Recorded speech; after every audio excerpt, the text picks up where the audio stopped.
Ahora veremos la arquitectura que corresponde al periodo del realismo y algunas de sus características son que, contrario a otros movimientos, esta va a seguir repitiendo lo del movimiento anterior, es decir, el romanticismo, y van a seguir con la tendencia del historicismo, es decir, seguir copiando algunos elementos de arquitecturas del pasado. Sin embargo, la diferencia es que se van a incorporar nuevas tecnologías constructivas y nuevos materiales que van a acelerar los procesos de producción. Ya las nuevas ciudades no van a requerir de palacios y de templos y de estas construcciones enormes, sino se van a requerir edificios que ya van a tener actividades y funciones muy específicas, como lo sería una fábrica, un almacén, una estación de tren, tiendas, bibliotecas, escuelas, hospitales, hoteles, es decir, todo aquello que apunte hacia la modernización de las ciudades, hacia aquellos aspectos que permita alcanzar supuestamente un mejor nivel y calidad de vida. Nos vamos a concentrar en elementos arquitectónicos y particularmente en la ciudad de Chicago, que va a ser uno de, digamos, los espacios en donde se va a dar un giro y un cambio muy trascendente al modo de hacer arquitectura debido a un gran incendio que se produce en esta ciudad y que arrasa con prácticamente toda la parte histórica y antigua hecha de madera en esta ciudad y que entonces se van a plantear cómo volver a edificar la ciudad, pero con una tecnología distinta que sobre todo permita el que se combata el fuego en el caso de un posible incendio. Por eso la arquitectura va a vivir una gran innovación constructiva, va a tener una estructura hecha en acero. Habíamos dicho ya que el hierro va a ser uno de los principales elementos constructivos dentro de la arquitectura y sobre todo también se va a recurrir al hormigón armado puesto en los cimientos, sobre todo en aquellos cimientos que tienen suelos fangosos y arenosos, como es el caso de la ciudad de Chicago. Van a emplear una tecnología antiignífuga, es decir, antifuego, basada en muros dobles, de modo que si al interior de la edificación había un incendio, las llamas no salieran al exterior y corriera el riesgo pues de incendiar a toda la ciudad y también si afuera había un incendio pues este no penetrara al interior del edificio. También se van a dar cuenta que ya el terreno era muy poco, por lo tanto no podían hacer un crecimiento horizontal, entonces van a abocarse a tener un crecimiento vertical, es decir, van a construir edificaciones con mayor altura para redensificar el espacio. Y por supuesto van a tener que hacer el invento del elevador eléctrico para esta circulación vertical. No es lo mismo subir 2 pisos de una vivienda normal a subir 16 o 20 pisos de un edificio de mayor altura. Las características particulares que van a tener, bueno, pues es que van a ser edificios de gran altura para la época, por supuesto, porque no se conocían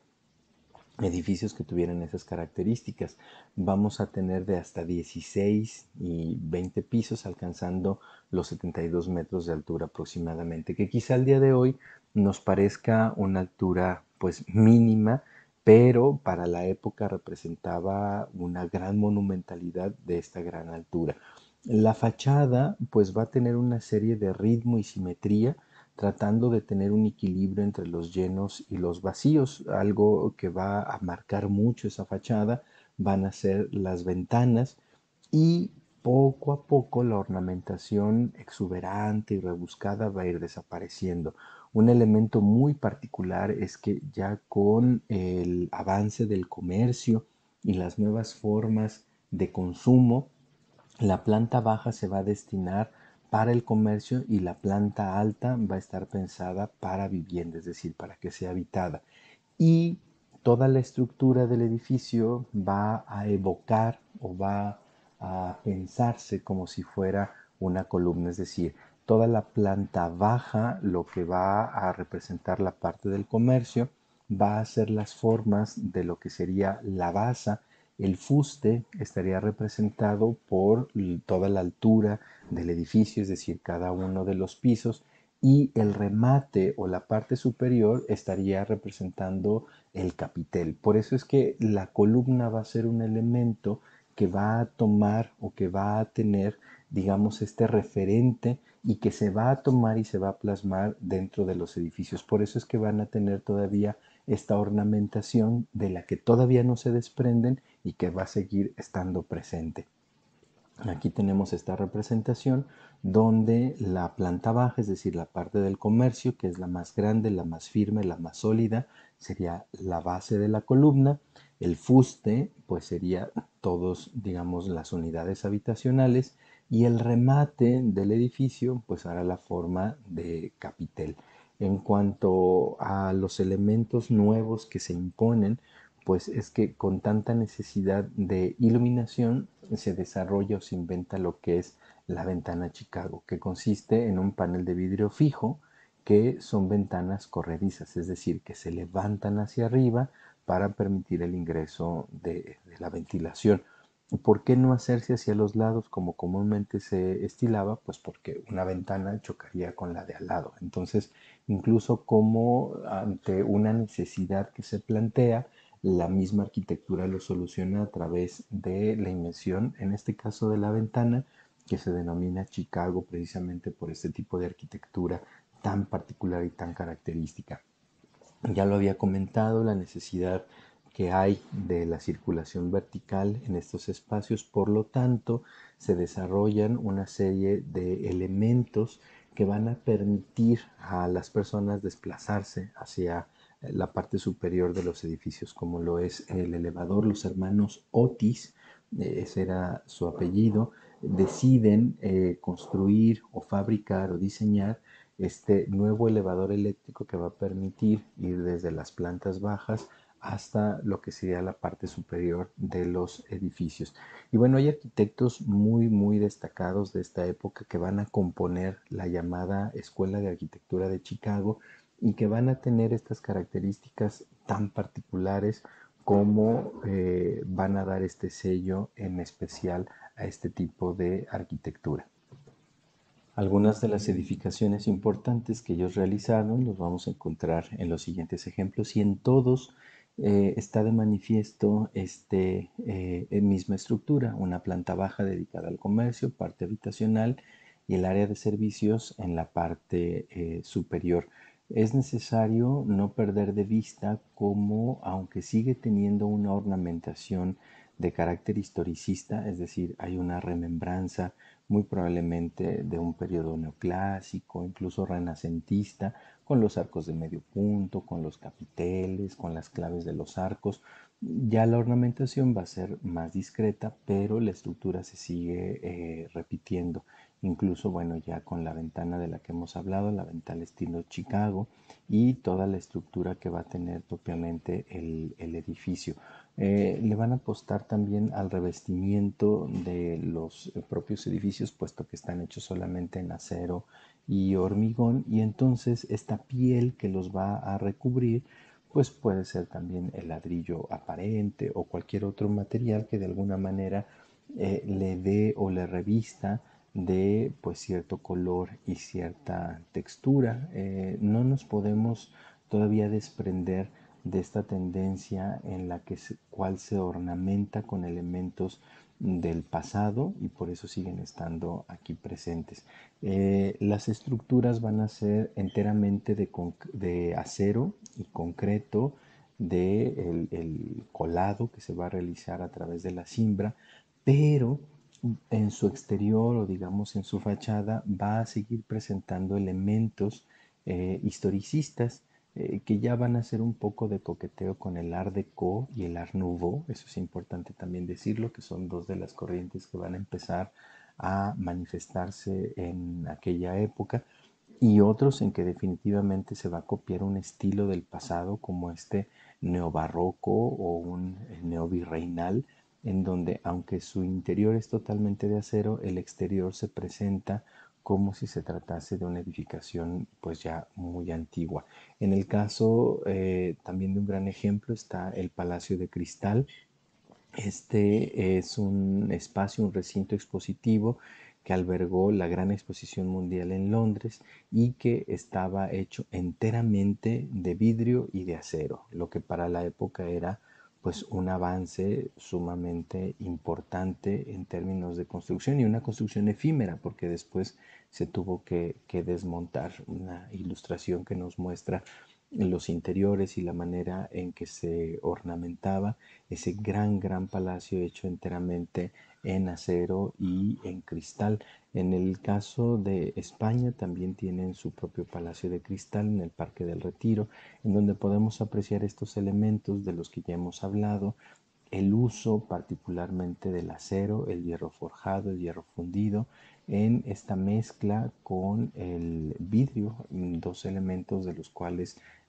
no se habían utilizado y no se había pensado que pudieran ser puestos a disposición de la propia arquitectura. En el caso de México no quisimos quedarnos atrás y don Porfirio también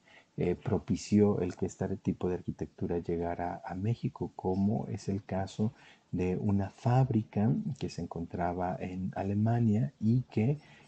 mandó desmontar una parte de ella para ser traída a una de las nuevas colonias de origen porfirista que se estaba fundando en la Ciudad de México. Ahora se conoce como el Museo Universitario del Chopo, pero en él podemos encontrar estos elementos tan característicos de esta nueva arquitectura: el acero, el vidrio, el hormigón, pero con una tendencia de carácter historicista, es decir, hace un coqueteo con lo que sería, por ejemplo, el gótico, intentando pues estas alturas y por supuesto tratando de adecuarse a la vanguardia que está proponiendo la época. El caso también del aprovechamiento del espacio, estas esquinas que de alguna manera quedaban como un rezago de espacio de terreno, van a ser totalmente aprovechadas haciendo edificios de formas totalmente singulares, como el Flatiron, que se encuentra en Nueva York, que aprovecha precisamente la ochavada de la esquina para generar este edificio de planta triangular. Y bueno, lo que lo podemos ver y disfrutar todavía hasta nuestros días esta edificación. En México, insisto, no nos quedamos atrás y nos subimos esa misma tendencia y nuestro Flatiron pues recibe el nombre de edificio Ermita, también en la misma Ciudad de México, y aprovecha el terreno en esquina para edificar un gran conjunto habitacional de una gran cantidad de departamentos con zona comercial en la parte inferior, pero también con un cine y una serie de restaurantes que pues van a permitir el desarrollo de la vida y las actividades en su interior. Otro de los elementos muy emblemáticos de este periodo es el llamado Palacio de Hierro, que ahora, bueno, conocemos como esta gran tienda departamental y que debió su nombre precisamente a que cuando se estuvo construyendo en su totalidad hecho de acero en su interior, la gente le denominaba que era un palacio de hierro, ¿no? Se estaban construyendo un palacio de hierro. Entonces, digamos que de manera popular la gente bautiza al edificio, pues dándole esta característica tan singular de sus materiales que fueron construidos, es decir, el Palacio de Hierro, y que bueno, hasta nuestros días sigue estando presente, replicando este tipo de arquitectura de una tienda departamental con muchas reminiscencias del Art Nouveau y del Art Deco en sus elementos decorativos de su fachada, materiales sumamente ricos en su ornamentación y bueno, por supuesto también en su construcción. En el caso de Guadalajara, también tuvimos y tenemos algunas reminiscencias de este tipo de arquitectura, como lo que fue el Nuevo Mundo, aquí en la ciudad, justo a un lado del Palacio de Gobierno, donde utiliza una esquina ochavada para generar una parte inferior de venta al público y una parte superior de espacios habitacionales. Por supuesto, con un gran decorado de estilo Art Nouveau, con elementos vegetales y bueno, pues una serie de curvas en su fachada, lo que nos da pues esta idea de cómo se suma a lo que sería la arquitectura del realismo.